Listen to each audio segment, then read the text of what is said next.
Hi students, कैसे हैं आप लोग? अच्छे होंगे, ठीक है, अच्छे ही रहिएगा। स्टूडेंट्स, लास्ट क्लास में कहां पर कंप्लीट किया था? 10th क्लास का टॉपिक है heredity and evolution. Heredity and evolution में हम लोगों ने हेरिडिटी वाला पार्ट कंप्लीट कर लिया था। उसमें जो एक लास्ट टॉपिक हम लोगों को पढ़ना था वो क्या है? वो है why Mendel choose pea plant. Why Mendel choose pea plant? Why Mendel choose pea plant? Why Mendel choose pea plant? ठीक है, मेंडल ने पी प्लांट को ही क्यों चुना अपने एक्सपेरिमेंट्स को परफॉर्म करने के लिए? पहली बात तो यह कि उसमें आपको एक बार में बहुत सारे कैरेक्टरिस्टिक्स मिल गए। ठीक है, आपने एक पेयर ऑफ कंट्रास्टिंग कैरेक्टर भी बना लिया और 2 पेयर्स ऑफ कंट्रास्टिंग कैरेक्टर्स भी बना लिए। मतलब हाइट भी थी, कलर भी है, ठीक है, और आपके पास शेप भी है। तो आपको क्या है, एक से ज्यादा कैरेक्टर्स मिले तो यू कैन कंपेयर। उस कंपैरिजन में आपको क्या पता चला कि how the dominating traits are inherited and how the recessive traits are inherited. तो क्या बोलूंगी, why Mendel choose pea plant? लिखो, मेंडल ने क्यों पी प्लांट को चुना?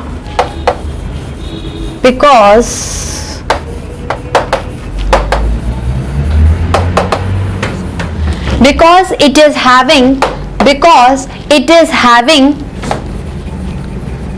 many contrasting characters,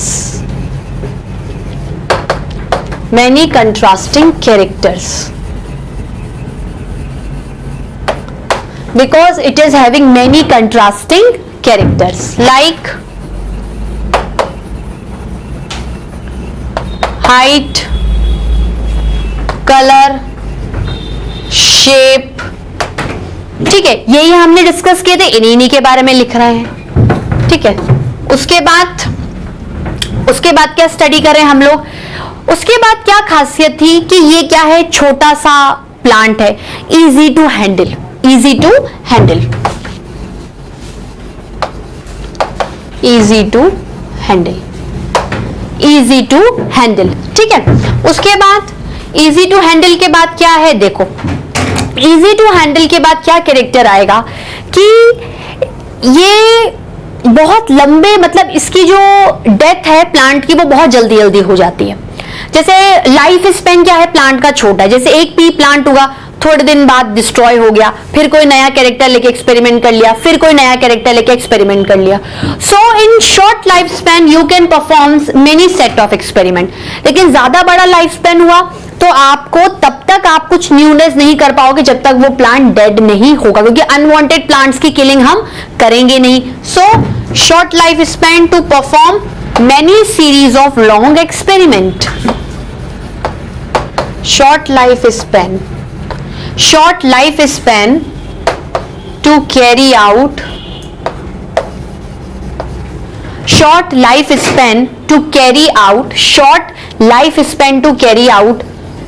long set of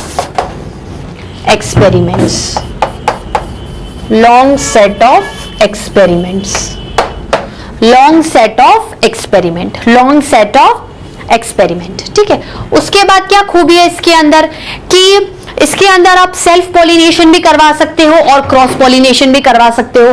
तो कौन सा कैरेक्टर किस अमाउंट में आपको मिल रहा है, चाहे वो डोमिनेटिंग हो, रिसेसिव हो, ये पता कर सकते हो। सेल्फ पॉलिनेशन क्या है, नेचुरल हो जाता है। और क्रॉस पॉलिनेशन में क्या है, you can even perform by artificially, कि कोई आर्टिफिशियल एजेंट आप बाहर से अलाउ करो कि वो एक प्लांट के एंथर की पोलन ग्रेन्स को उठा के दूसरे प्लांट के स्टिग्मा पर डाल दें। तो हम लोग क्या बोलेंगे, self pollination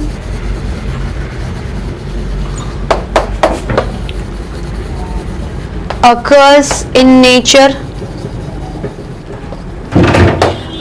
nature or cross pollination can occur artificially.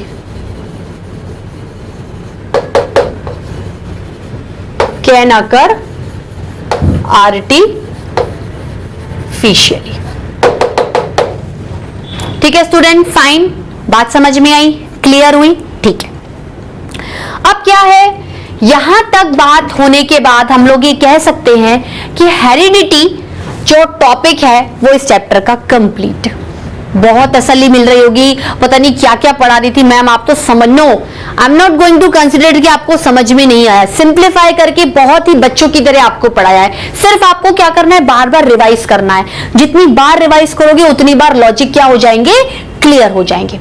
So till now we have completed the heredity portion of the chapter heredity and evolution। अब हम लोग क्या पढ़ेंगे, evolution के बारे में पढ़ेंगे। क्या पढ़ेंगे, evolution। क्या पढ़ेंगे स्टूडेंट्स, evolution। क्या पढ़ेंगे, evolution। evolution का क्या मतलब होता है, evolution एक टर्म से आया है evolve, ठीक है। evolve मतलब origin of new species। evolution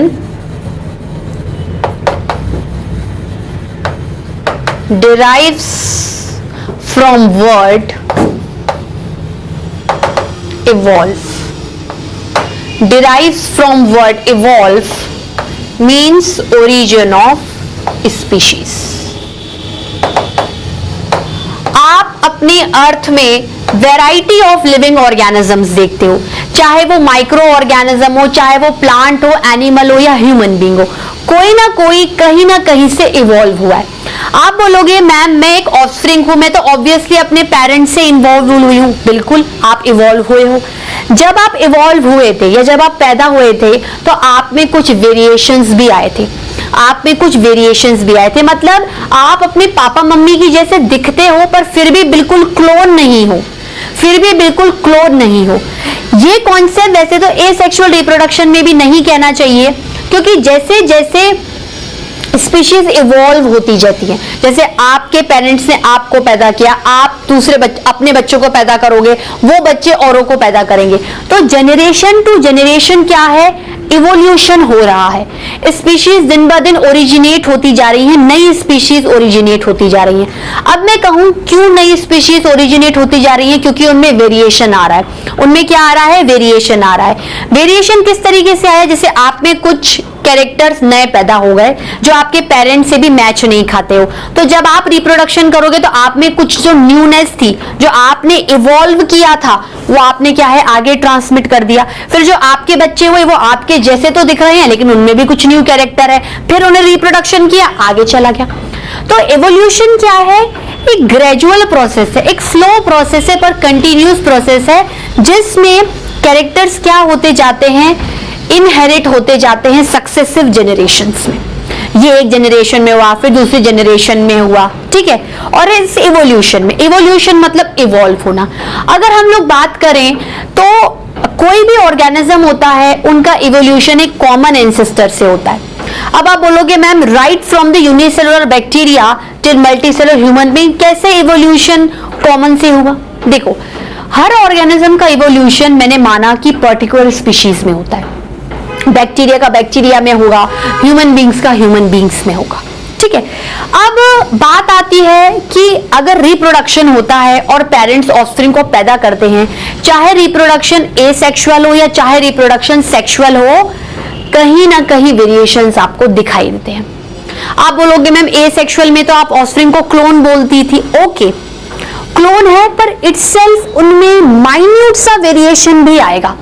जैसे मान लो पहले अमीबा में कोई माइन्यूट वेरिएशन आ गया, उसने जब रिप्रोडक्शन किया तो वो वेरिएशन आगे चला गया, फिर उसका वेरिएशन और आगे चला गया। मतलब अगर आगे सक्सेसिव जनरेशन में आप किसी अमीबा को इवॉल्व होते हुए देखोगे तो वो तो आपको पहले वाले पेरेंट से बहुत अलग नजर आएगा। नजर आएगा कि नहीं आएगा, मैं भी आपको एग्जांपल बताऊंगी। पर फर्क क्या आता है कि एसेक्सुअल में क्या है, एक ही ऑर्गेनिज्म पार्टिसिपेट कर रहा है तो चेंजेस बहुत ज्यादा डोमिनेंट नहीं होते, चेंजेस बहुत ज्यादा एक्सप्रेसिबल या हाई अमाउंट लार्ज अमाउंट में नहीं होते, लेकिन होते हैं। मतलब उनको कुछ न्यूनेस पैदा करने के लिए काफी टाइम और काफी सक्सेसिव जनरेशंस लग जाती हैं।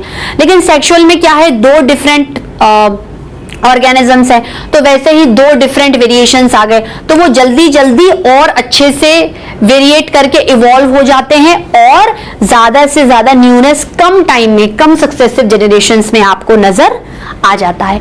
आपके पर से पर बच्चा आपके पर दादाजी से कंपेयर करो, ठीक है, सबसे आखिरी जनरेशन का बच्चा सबसे पहले अपने परदादा से कंपेयर करो, आपको बहुत डिफरेंसेस नजर आएंगे, पर स्टिल कुछ कॉमन चीजें भी होंगी, क्योंकि आए तो आप परदादा से ही हो ना, परदादा आपके क्या है, एंसेस्टर्स हैं। तो द लास्ट चाइल्ड, जैसे आपने कोई लास्ट जनरेशन ले ली और परदादा जनरेशन को कंपेयर किया, तो भले ही उसमें न्यूनेस आई हो, क्योंकि वेरिएशन आया है, वेरिएशन का रीजन क्या होगा, जीन की प्रोटीन सीक्वेंस चेंज हो जाना, डीएनए जो कॉपी हो रहा है उसमें हल्का सा एरर आ जाना, ठीक है। तो वेरिएशन दिख रहा है, लेकिन फिर भी आप में ऐसे कोई कैरेक्टर होंगे जो कहीं ना कहीं आपके परदादा से मैच कर रहे हैं, तो आप समझ जाओगे कि मैं इस जनरेशन से ही इवॉल्व हुआ हूं या इवॉल्व हुई हूं। बात क्लियर हो गई स्टूडेंट्स? पूरा सिनेरियो समझ में आया? अब धीरे धीरे वापस से इसको लिखते हैं, ठीक है। अब हम क्या लिखेंगे, इन अर्थ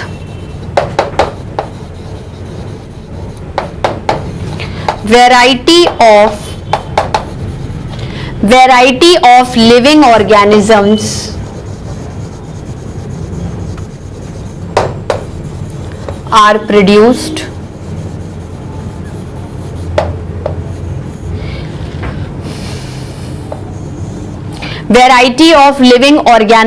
are produced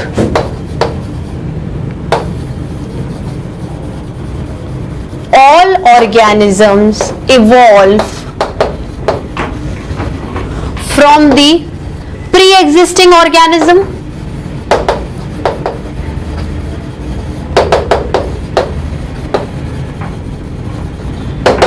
from the pre existing organism. मतलब अगर एक डॉग की स्पीशीज को देखा जाए तो डॉग डॉग से ही आएगा और ह्यूमन बीइंग से ही आएंगे। मतलब members of species originate in that particular species, originate in that particular species, in that particular species, ठीक है। अब चाहे प्लांट हो प्लांट से आएगा, एनिमल हो एनिमल से आएगा। मतलब all the organism originate from their ancestor organism, all organisms या फिर offsprings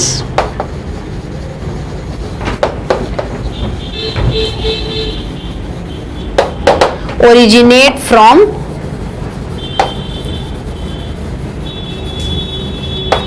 ancestor organisms। ठीक है students, note it down. Students note down किया? चलिए अब आप मुझे, ये तो क्या था, इंट्रोडक्शन था। एवोल्यूशन कैसे आएगा? वेरिएशन की वजह से एवोल्यूशन आएगा या एवोल्यूशन में वेरिएशंस आएंगे? Somewhat a typical but a very very controversial question I am asking to you. Variations के कारण एवोल्यूशन होता है या एवोल्यूशन में वेरिएशंस दिखेंगे? बात कही जाए तो दोनों ही सही है, सिर्फ आगे पीछे करके इंटर रिलेटेड करके बोलती। ठीक है, सबसे पहले ये बात आती है, चलो सबसे पहले हम क्या करते हैं, एवोल्यूशन का इंट्रोडक्शन ले लिया। हमारा पहला कंटेंट क्या था, relation of evolution with the variation. ठीक है, क्या लिखेंगे, evolution and it's relation with variation, and its relation with variation।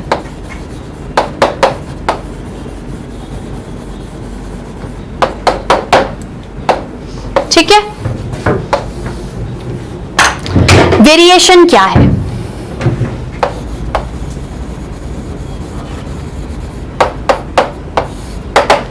Variation क्या है? वेरिएशन मतलब चेंजेस। वेरिएशन का सिंपल मतलब क्या होता है, changes. Simply means changes, simply means changes, simply means changes, ठीक है।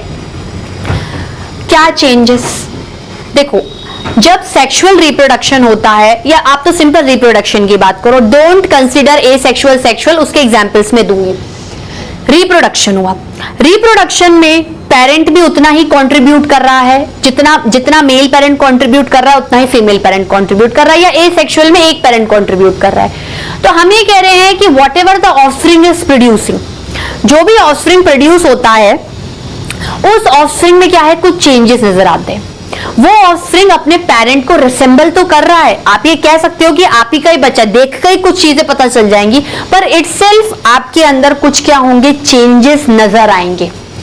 मतलब changes inherited by organism during reproduction, ठीक है। Changes inherited by offspring, changes inherited by offspring during reproduction। अब ये चेंजेस क्या है, दिन ब दिन सक्सेसिव जेनरेशन में रिप्रोडक्शन होते जाएंगे, ये चेंजेस आगे बढ़ते जाएंगे, बढ़ते जाएंगे, बढ़ते जाएंगे, बढ़ते जाएंगे, और आप देखोगे कि आगे चल के न्यू स्पीशीज नजर आ रही हैं जो कि अपनी एंसेस्टर स्पीशीज से काफी डिफरेंस में है। तो हो सकता है कि जो एंसेस्टर्स में कैरेक्टर डेवलप नहीं हो पा रहे हो, वो वेरिएशन ट्रांसमिशन की वजह से नए स्पीशीज में आ गए हो। मतलब स्पीशीज क्या हो गई, डेवलप हो गई, आगे बढ़ गई, इवॉल्व हो गई। Means this variation will lead to the evolution of species। वो बात अलग है कि ancestors particular species में क्या होते हैं, कॉमन होते हैं। डॉग का डॉग होगा, कैट का कैट होगा, ह्यूमन बीइंग का ह्यूमन बीइंग ही होगा, ठीक है स्टूडेंट्स। तो बात क्लियर हुई। अब देखो रिप्रोडक्शन में किस तरीके से चेंजेस शो होते हैं, हम लोग देखते हैं। रिप्रोडक्शन कितने तरीके का होता है, 2 तरीके का होता है, ठीक है। reproduction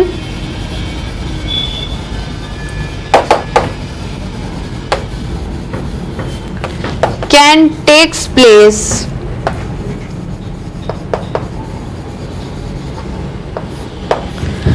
asexually as well as sexually, asexually as well as sexually, asexually as well as sexually। बात क्लियर हुई स्टूडेंट्स, समझ में आ रही है आपको, ठीक है। asexually as well as sexually, asexual में क्या है, one organism participate, one organism participate. अब देखो चेंजेस कैसे आएंगे। ये आपका अमीबा है, इसने सेक्सुअल रिप्रोडक्शन किया, सॉरी एसेक्सुअल रिप्रोडक्शन किया और 2 डॉटर अमीबा बना दिया। आपको कोई वेरिएशन नजर आया इन दोनों ऑफस्प्रिंग में? इसमें तो नहीं आ रहा होगा, इसमें आ रहा होगा। Long arm of amoeba considered as first variation, considered as first variation। मतलब एसेक्सुअल रिप्रोडक्शन में जो ऑफस्प्रिंग आया उसमें माइन्यूट सा स्लाइट सा डिफरेंस दिख गया आपको। अब आप क्या करो, वेरिएशन आ गया, कोई नयापन आ गया है, कोई न्यूनेस आ गई है। जब आपने इसको रिप्रोडक्शन करवाया तो ये चीज तो जाएगी ही, लेकिन कोई और एक नई चीज पैदा हो गई। अमीबा थोड़ा सा कलर्ड हो गया, ठीक है। सो कलर इज सेकेंड वेरिएशन। अब जब ये रिप्रोड्यूस कर रहा है तो कोई नया वेरिएशन आ गया। अब आप इस अमीबा को इस वाले से कंपेयर करो, इवॉल्व ये अमीबा इसी से ही हुआ है, इस अमीबा का एंसेस्टर यही है, पर ड्यू टू वेरिएशंस सक्सेसिव जो जनरेशंस होती जा रही हैं या जो सक्सेसिव स्टेजेस ऑफ रिप्रोडक्शन हो रहे हैं उनमें जो वेरिएशन आ रहे हैं, तो दिन ब दिन क्या हो रहा है, कोई नई चीज इवॉल्व हो रही है। कोई नयापन हमेशा किसी नई चीज को जन्म देता है।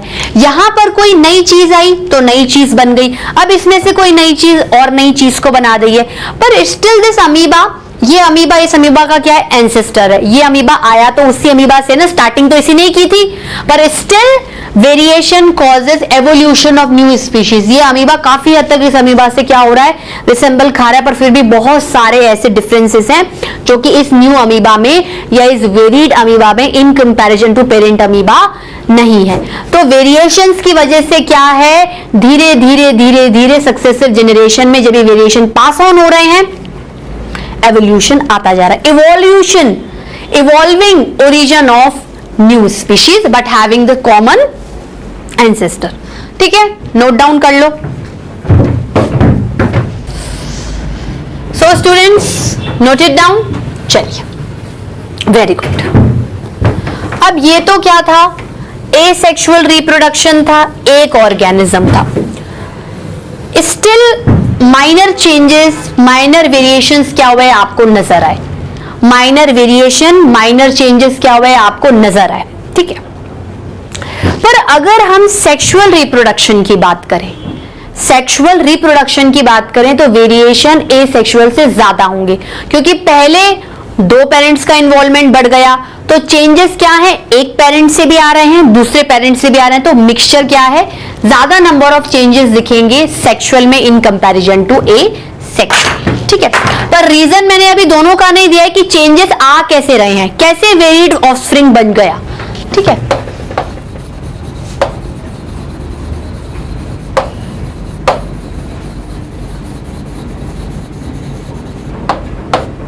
in sexual reproduction, two organisms are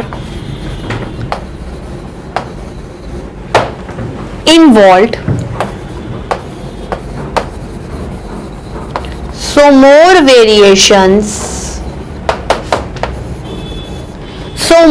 variations are seen in compare to asexual reproduction.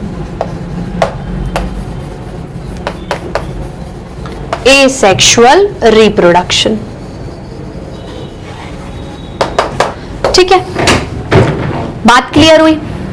अब देखो, अब मैं क्या है आपको रीजन बताती हूं कि अगर ऑफस्प्रिंग आपसे ही पैदा हो रहा है पर क्यों स्टिल उसमें वेरिएशन आ रहे हैं। देखो, जब भी रिप्रोडक्शन होता है क्या चीज कॉपी होके जाती है, मैंने आपको हेरिडिटी में भी समझाया था, जीन। आपके जीन आपके ऑफस्प्रिंग में ट्रांसमिट हो रहे हैं। ठीक है, जीन किसका बना हुआ है, डीएनए का बना हुआ है। डीएनए प्रोटीन सीक्वेंस का बना हुआ है। तो ऐसा बोलते हैं कि जब पेरेंट से ऑफस्प्रिंग में डीएनए कॉपी होता है रिप्रोडक्शन के टाइम, उसमें हल्का सा माइनर डीएनए कॉपिंग एरर आ जाता है। एरर का मतलब क्या होता है कि कहीं ना कहीं प्रोटीन सीक्वेंस क्या हो जाती है, चेंज हो जाती है। प्रोटीन सीक्वेंस चेंज हो जाती है तो डीएनए चेंज हो जाता है। प्रोटीन का स्ट्रक्चर चेंज, डीएनए चेंज, तो जो नए ऑफस्प्रिंग में गया है उसका डिजाइन क्या हो जाता है, बदल गया, बदल जाएगा ना। और वो बदलाव क्या कहलाएगा, उस बदलाव को आप बोलोगे वेरिएशन। हो सकता है कि वेरिएशन किसी भी सेंस में आ सकता है। समझ लो वो नाक की शेप को कंट्रोल करने वाले प्रोटीन सीक्वेंस थे जो चेंज हो गए तो डीएनए कॉपिंग में क्या हो गया, एरर आ गया। वो डीएनए नहीं कॉपी हो पाया जो बिल्कुल पेरेंट में था। चेंज की वजह से आपकी नाक क्या थोड़ी सी अलग हुई, ना फादर से मैच खाई ना मदर से मैच खाई। बाकी सारी चीजें जिनके डीएनए बिल्कुल सेम टू सेम कॉपी हुए वो आप बिल्कुल रिसेंबल कर रहे हो, पर जहां पर चेंज हो गया आपकी नोज क्या एकदम आप बोलोगे तो मेरे में तो बिल्कुल न्यू कैरेक्टर है, I have that varied character of changing the shape of nose. ठीक है, तो error in DNA copying when the genes are transmitting during sexual और एसेक्सुअल रिप्रोडक्शन, उसकी वजह से आपको वेरिएशंस क्या होते हैं स्टूडेंट्स, नजर आते हैं। ठीक है, तो हाउ वेरिएशन अकर्स,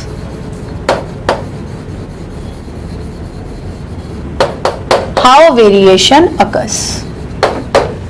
अब हम लोग क्या बात करेंगे, सिर्फ रिप्रोडक्शन की, सेक्सुअल एसेक्सुअल नहीं है, क्योंकि डिफरेंस भी पढ़ लिया, कंपैरिजन भी कर लिया, दोनों को इंडिविजुअली भी देख लिया है। in reproduction,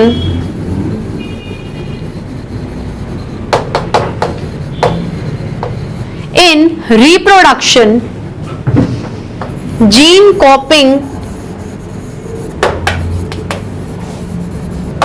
from parent to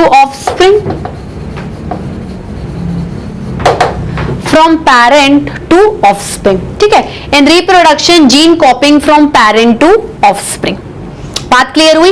in reproduction gene copying from parent to offspring. Now if exact DNA is copied,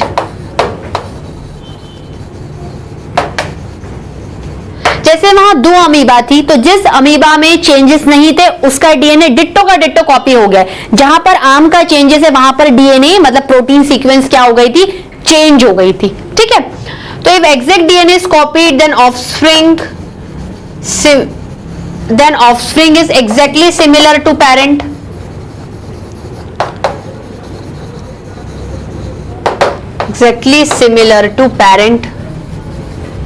exactly similar to parent, ठीक है।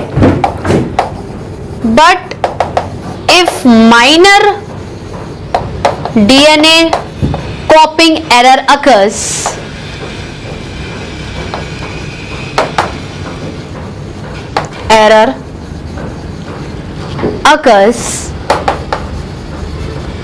then it means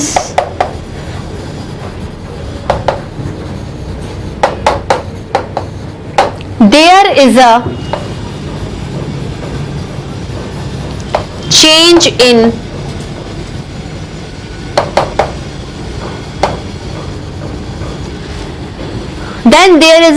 in protein sequence of DNA, ठीक है।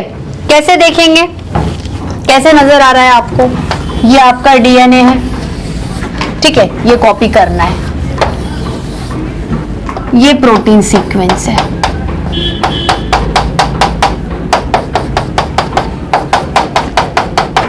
ठीक है। अब आप क्या करो, कॉपी के टाइम पर क्या हो गया, इसकी जो ये सीक्वेंस क्या है, चेंज हो गई। मैं इसको थोड़ा मार्क कर रही हूं जिसमें आपको क्या समझ में, ये आगे पीछे हो गए।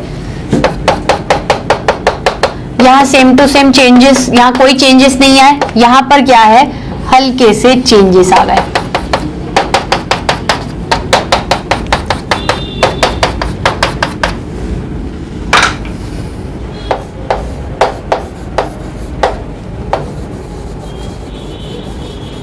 DNA कॉपिंग error, protein sequence changes.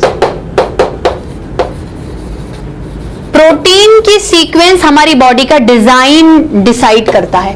Protein का सीक्वेंस चेंज, बॉडी की design change, you will see the variation. Protein sequence changes या ऑल्टर। बात क्लियर हुई स्टूडेंट्स? तो अपन लोगों ने क्या देखा कि वेरिएशन का मतलब है changes inherited by offspring during reproduction. पर ये चेंजेस क्यों हो रहे हैं?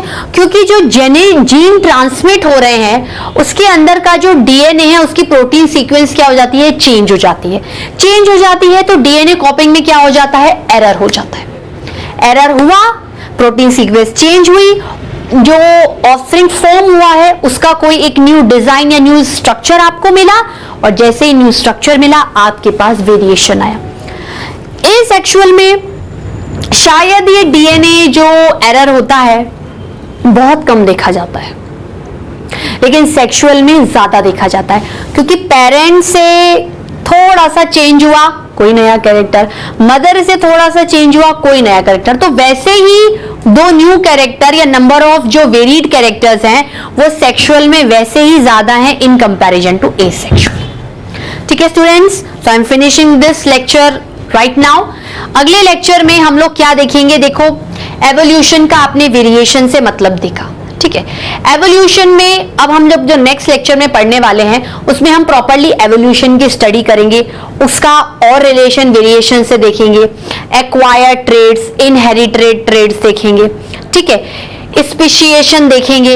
एवोल्यूशन पे डार्विन नामक साइंटिस्ट ने रिसर्च की थी, उसके हम एस्पेक्ट्स पढ़ेंगे। फिर हम पढ़ेंगे स्टेजेस ऑफ एवोल्यूशन और फाइनली ह्यूमन एवोल्यूशन। और इसी के साथ कंट्रोल एंड कोऑर्डिनेशन की पावर बूस्टर क्लास और धीरे धीरे जैसे जैसे चैप्टर्स बढ़ते जाएंगे उनकी पावर बूस्टर क्लास। हर बार भी इसलिए इन्फॉर्म कर दिया था आपको गलतफहमी नहीं हो जाएगी मैम आपने करा दिया, नहीं, कंट्रोल एंड कोऑर्डिनेशन की पावर बूस्टर क्लास नहीं कराई है आजकल। मैं जस्ट चैप्टर के बाद इसलिए नहीं करवाती हूँ, थोड़े टाइम बाद इसलिए करवाती हूँ कि आपका चैप्टर क्या है उस दिन क्या है वापस से ब्रश अप होकर रिवाइज होता है। मान लो आप किसी कारण से नहीं पढ़ पाए उस चैप्टर को या रिवाइज नहीं कर पाए तो उस दिन क्या है वो आधे घंटे का जो पावर बूस्टर क्लास थोड़ी देर की चलती है उसमें क्या है आप आराम से रिवाइज कर सकते हो। ठीक है, आज के लिए इतना ही, अगली बार मिलते हैं, बाय बाय।